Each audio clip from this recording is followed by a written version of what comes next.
Good morning! Alright, so what do we got here? We got cold brew coffee. Do I feel like that vibe? Nah.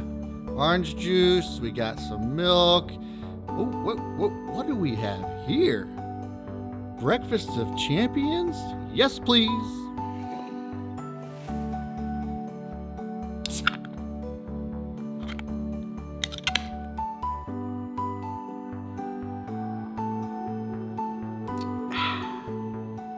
Hey, don't judge. It's coffee in it. It's coffee beer. Perfectly acceptable for the morning. Anyway, it's Monday morning, and unusually I ended up checking out Cathie Wood here and seeing what she has to say about any updates on Tesla. So here we go. It's not growing. In fact, we believe it has peaked, and that means all cars are in secular decline if we are right that we are moving into more of a ride-sharing, both human-driven and autonomous during the years ahead.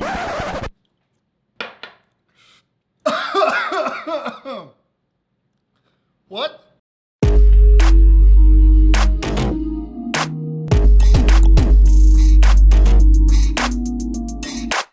All right, guys. So yeah, Cathie Wood actually said it. She said the automotive industry is actually peaked.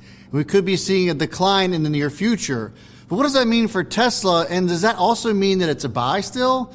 I'm going to let you know that in just a second. But first, I want to welcome you to this channel. Hi, my name is Brad, and this is Own the Chaos. The stock market is crazy and chaotic, and we've made it our mission to help you own it. So if you want to see more content like this, make sure you're hitting that like button and subscribe to this channel. So the big picture here is that Cathie Wood actually did say that the automotive industry is peaked, but it doesn't mean that Tesla is in any kind of trouble. In fact, she said that EV sales are going to increase by 82% year over year for the next 5 years. How incredible is that? And how is that even possible? Well, Cathie Wood seems to think that ICE vehicles will be replaced by EVs at a very fast rate as we go along. In fact, she actually said that 82% year-over-year sales in EVs will take place worldwide. So that obviously bodes well for Tesla. And they've got a couple of good things going for them. Battery packs are going to be cheaper and cheaper, as we're already seeing. Not to mention the Biden administration plans to carry out that $7,500 tax credit for anybody looking to buy EVs, so just more incentive there. And then there's the autonomous part of it. When you're looking for autonomous vehicles, you're looking no further than Tesla. They are leaps and bounds ahead of the competition at this point, still 5 to 7 years. And yes, a lot of these companies are already starting to reverse engineer and try to catch up to Tesla, but it's still just not going to happen for a very long time. All the while, Tesla is taking up market share, and I think it continues to bode well for them on the autonomous vehicle side.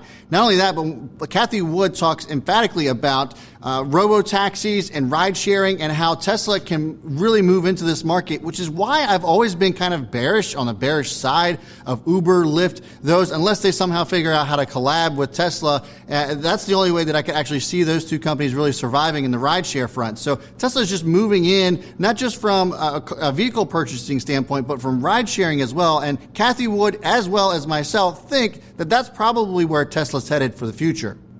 The second point that I want to bring up about Tesla and why I actually still think it's a buy is the fact that they were still able to grow in 2020 when all other manufacturers were not.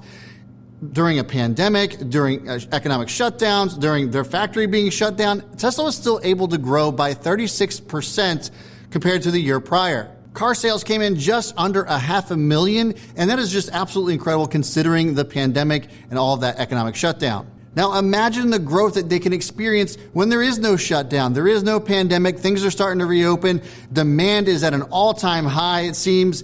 And so when we look at that and just take that into perspective, a company that was able to grow through the pandemic and jump over all of these hurdles, and now that there's nothing standing in their way, I think that Tesla stands to grow significantly just in car sales alone. They're projected around 800,000 cars sold, and I think, in my opinion, that's probably pretty conservative. Let's not also forget that their manufacturing plants in Texas as well as in Berlin are set to be done by 2021, and I think that that is going to help them get cars out even faster, meeting demand as well. Elon Musk took to Twitter and responded to some investors who were worried and wanted to know more about the Cybertruck. Are we going to be expecting that this year. And he actually ended up responding to them saying that yes, once the Texas plant is done being built, they expect the Cybertruck to start being rolled out there by the end of 2021. My third point is this. Everybody likes to paint Tesla in this box that it's just an automotive company. It's just all about EVs, and it's not. They also have energy. They also have energy storage. There's so much more to this company, and that's what makes it so hard to evaluate, why it confuses analysts and investors alike. I wanted to share a quote with you real quick from Chamath Palihapitiya, who was an early Facebook exec. We all know him now as an excellent venture capitalist. He came out and said the reality is that Tesla is a distributed energy business. They are figuring out how to harness energy, how to store it, and how to use energy in a way to allow humans to be productive.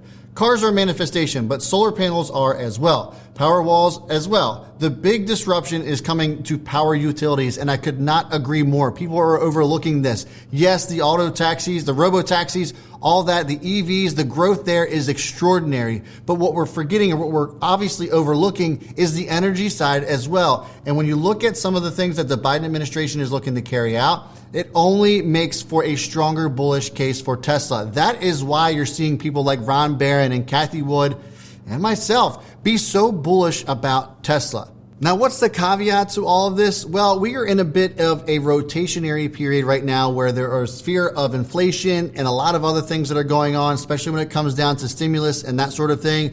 And I get that. And I think that we are going to be experiencing a little bit more of a rate hike when it comes to 10-year yields and all that good stuff. And I think this does negatively impact Tesla short term. So I want you to take a look and consider some things when looking at the Tesla chart here. When you look at the chart, I think that it is reasonable to assume that it's possible Tesla could come back down here to the low $500 range. But in my opinion, I think that's probably where it stops.